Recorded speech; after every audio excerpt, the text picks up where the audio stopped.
আসসালামু আলাইকুম। ফ্রিল্যান্সিং বা আউটসোর্সিংয়ের ক্ষেত্রে ট্রেনিং সেক্টরে কাজ করতে গিয়ে ১৫-১৬ বছরের যে অভিজ্ঞতা সেটার আলোকে যেটা দেখেছি, দেখেন আমাদের কাছে যখন ১০ জনের ধরেন একটা ব্যাচ ভর্তি হয়েছে নির্দিষ্ট একটা কোর্স করার জন্য, সেই ১০ জনের মধ্যে সবাই প্রথমে খুব একদম সবাই খুব অ্যাসাইনমেন্ট করছে, খুব যা দিচ্ছি তা করছে, অনেকে ফাঁকি মারছে। বাট ট্রুলি হলো এই ১০ জনের মধ্যে একজন কিন্তু শেষ পর্যন্ত টিকে থাকা যথেষ্ট জটিল হয়ে পড়েছে। সেই জটিল হয়ে পড়ার বিভিন্ন ধরনের রিজন আছে। সেটা হলো ব্যক্তির নিজ মতের যে প্রাধান্যগুলো থাকে সেগুলোর কারণে কিন্তু তার সে পেরে ওঠাটা হয় না। নেহায়েত আমার সেক্ষেত্রে যেটা বলার আছে, তো আপনারা এটাকে জটিল মনে করার, আমার এই কথাটা শুনে জটিল মনে করার কিছু নেই।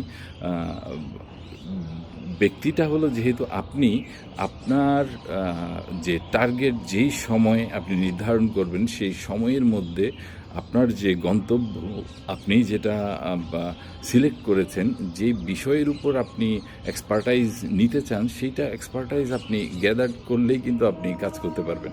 এখন আপনি যদি মুখে বলবেন ইচ্ছার কথা, ইচ্ছা তো সবার থাকে। দেখুন, একটা সত্যি কথা হলো, ধরেন একজন রিক্সাওয়ালা রিক্সাওয়ালা তাকে যদি আপনি জিজ্ঞেস করেন আপনার কি কোটিপতি হতে ইচ্ছা করে, সে বলবে কিন্তু কোটিপতি হতে ইচ্ছা করে। এরকম সবার প্রতিটা রিক্সা ড্রাইভারকে আপনি জিজ্ঞেস করলে কোটিপতি হতে ইচ্ছা করে সে কথাটা বলবে।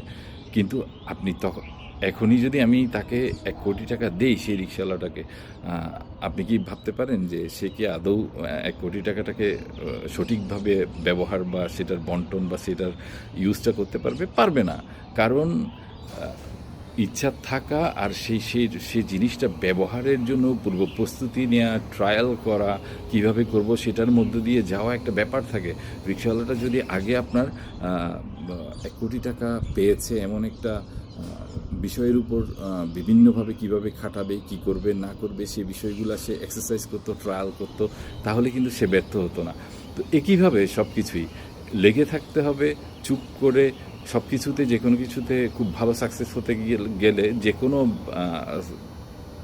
কন্টেন্ট, যে কোনো ম্যাটার, সেটা অনলাইনের যে কোনো আপনার এসইও বলেন কিংবা ডিজিটাল মার্কেটিং বলেন, সোশ্যাল মিডিয়া মার্কেটিং বলেন কিংবা ওয়েব ডেভেলপমেন্ট বলেন, যে কোনো জায়গায় আমার যেটা আপনাদেরকে বলার থাকবে সেটা হলো ৩ মাস আপনি শুধু সকালে ঘুম থেকে উঠবেন আর ওই যে নির্দিষ্ট জিনিসে কাজ করতে চাচ্ছেন সেটা নিয়ে কাজ করবেন, দরজা বন্ধ করে দিবেন, মোবাইলে কারোর সাথে যোগাযোগ করার দরকার নাই, একাগ্র চিত্তে শুধু ৩ মাস পরে আপনি আপনার লক্ষ্যে পৌঁছাবেন, সেই টার্গেটে থাকবেন, আপনি অবশ্যই সাকসেসফুল হবেন।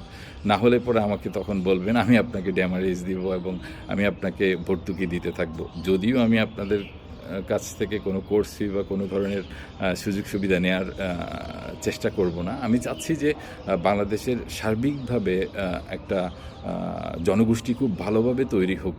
তৈরি হলে পরে আসলে আমাদেরও সুবিধা হবে। আমাদের ধরেন অনেক কাজ তাদেরকে সাবকন্ট্রাক্ট হিসেবে দিয়ে দিতে পারবো। সাবকন্ট্রাক্ট আগে অনেক দিতাম, কিন্তু ইদানিংকালে দেখা যায় কি সবার মধ্যে একটা ব্যাপার থাকে, সেটা হলো সবাই খুব কম পরিশ্রমে দ্রুত অনেক উপরে উঠে যেতে চায়। এটা হয় না, এটা হয় না।